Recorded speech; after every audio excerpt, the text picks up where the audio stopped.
ভারতের দালাল শেখ হাসিনার ফ্যাসিবাদকে উৎখাত করেছেন, সেই শহীদদের বিদেহী আত্মার উদ্দেশ্যে পরম কৃতজ্ঞতা এবং অকৃত্রিম শ্রদ্ধা জ্ঞাপন করছি।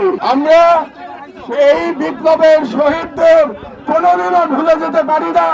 ইনশাআল্লাহ এই শহীদদের আমরা কখনো ভুলব না। শহীদ আবু সাঈদ নিজের জীবন বিসর্জন দিয়ে নিজের জীবনের বিনিময়ে ফ্যাসিজমকে কবর দিয়েছে।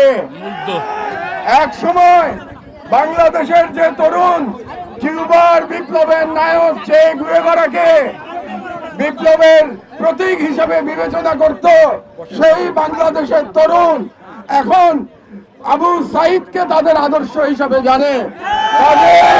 বাংলাদেশের বিপ্লবের আইকনের নাম আবু সাঈদ।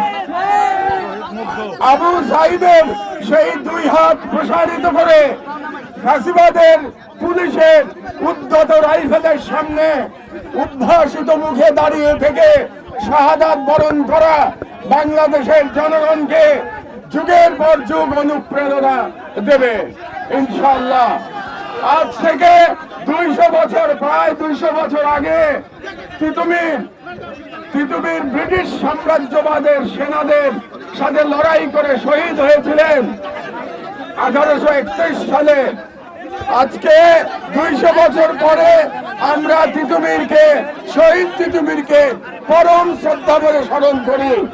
আমি আশাবাদী যে আজ থেকে 200 বছর পরে আমাদের আগামী প্রজন্ম, তখনকার বাংলাদেশের প্রজন্ম আবু সাঈদের কথা বলে তিতুমিরের মতো গর্ব অনুভব করবে।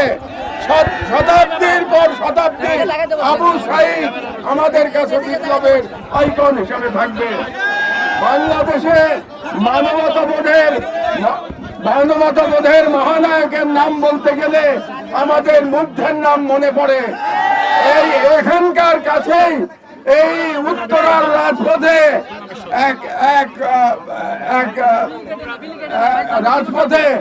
এক সুদর্শন তরুণ পরম মমতায় রাস্তায় দৌড়ে বেরিয়েছে আর বলেছে পানি লাগবে ভাই। ওই দৃশ্য মনে করলে